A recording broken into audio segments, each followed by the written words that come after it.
Hi అందరికీ నమస్కారం. అందరికీ తెలుగు ప్రజలందరికీ హిందూ సోదరులందరికీ కూడా హనుమత్ జయంతి శుభాకాంక్షలు. అయిపోయింది, మొత్తం అయిపోయింది. పాస్టర్ ప్రవీణ్ పగడాల మృతికి సంబంధించిన అంశాలు కూలంకషంగా పోలీసులు వివరించారు. ఇన్నాళ్ళు పోలీసులు ఎందుకు మాట్లాడలేదు, పోస్ట్ మార్టం నివేదిక ఎందుకు బయట పెట్టలేదు, ఇవన్నీ ఆరోపణలు చేస్తున్న వాళ్ళందరికీ కూడా ఇవాళ సంచలనమైన సమాధానాలు కూడా దొరికాయి. అసలు పాస్టర్ ప్రవీణ్ గారు సాధారణంగా చనిపోలేదు, అసలు ఆయనకి మద్యం అలవాట్లేదు. ఆయన పేరుతో ఆయన్ని బెదిరించి ఎవరో మద్యం కొనుగోలు చేయించారు. నీ ఫ్యామిలీని చంపేస్తామని చెప్పి మద్యం కొనుగోలు చేయించారు. రకరకాల వేషాలు, రకరకాల నాటకాలు ఆడారు అనేక మంది.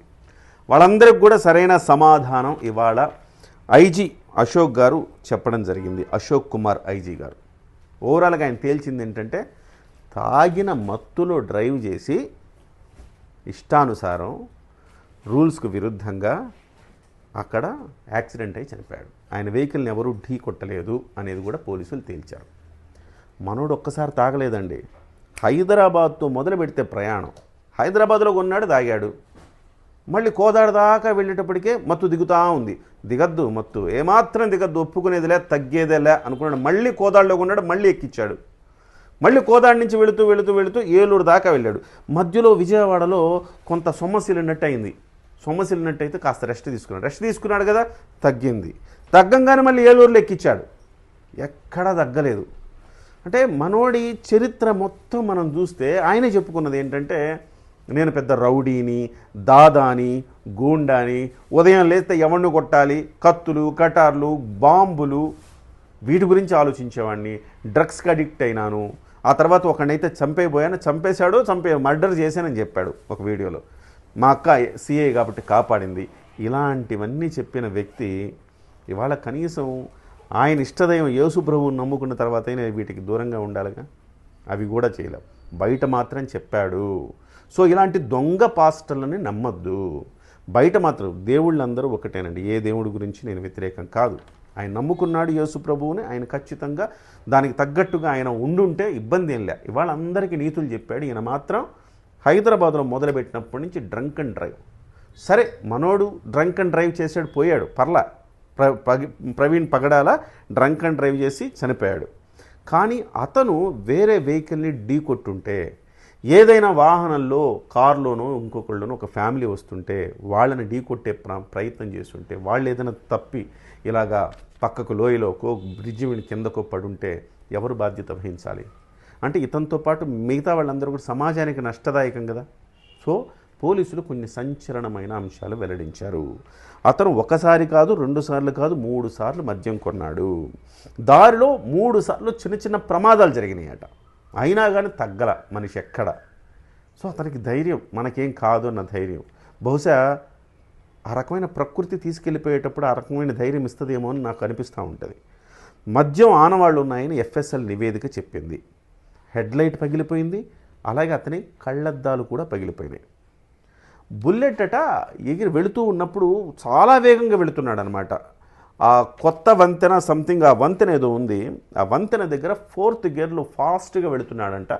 వెళుతున్నప్పుడు అతను చనిపోయినప్పుడు కూడా, ఆ ప్రమాదం జరిగినప్పుడు కూడా 4th గేర్లో ఉంది బండి. అంటే ఆలోచించండి ఎంత వేగంగా వెళుతున్నాడు. అసలే హెడ్లైట్ లేదు, బిక్కుబిక్కుమంటూ పక్కన బ్లింక్ అవుతున్న ఒక లైట్ మాత్రమే ఉంది. కళ్ళద్దాలు పగిలిపోయినాయి. ఆ సమయంలో అతను అంత వేగంగా వెళితే ప్రమాదం జరుగుతుందా జరగదా? సో ఆ రకంగా వెళుతూ ఆయన ప్రమాదవశాత్తు చనిపోవటం జరిగింది. సో నిజంగా చెప్పాలంటే ఆయన అనుయాయులు లేదా ఆయన తోటి పాస్టర్లు అతని ఇజ్జత్తు తీశారు, అతని కుటుంబాన్ని రోడ్డున లాగారు. ఇంతకుముందు కూడా నేను చెప్పాను, వాళ్ళ కుటుంబానికి ఎటువంటి అనుమానాలు లేవు అని పోలీసులు చెప్తున్నారు.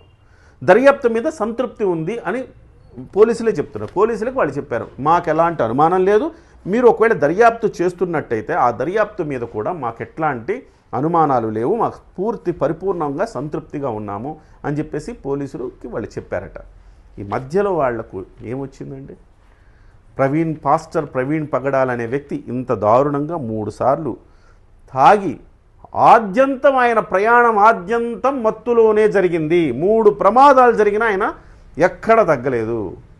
సో చివరికి ఒక తాగి చనిపోయాడనే ఒక అపప్రద వాళ్ళ కుటుంబానికి తెచ్చారు. ఓవరాల్గా చేసింది ఈ ప్రవీణ్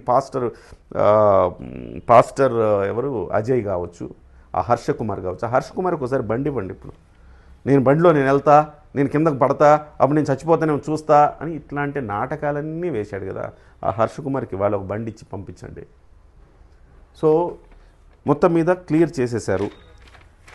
సోషల్ మీడియాలో ఎవరైతే అవాస్తవాలు ప్రచారం చేశారో ఆధారాలు లేవు అనేసి తేల్చేశారు. మరి ఈ జాన్ బెల్లి అనేవాడు, లేకపోతే పాస్టర్ ఎవరు అజయ్ అనేవాడు, తర్వాత హర్ష కుమార్, ఇలాంటి వాళ్ళందరినీ ఉత్తిని వదిలేస్తామా? వదిలేస్తారా? వదిలేస్తే రేపొద్దున ఇంకొకటి జరుగుతుంది.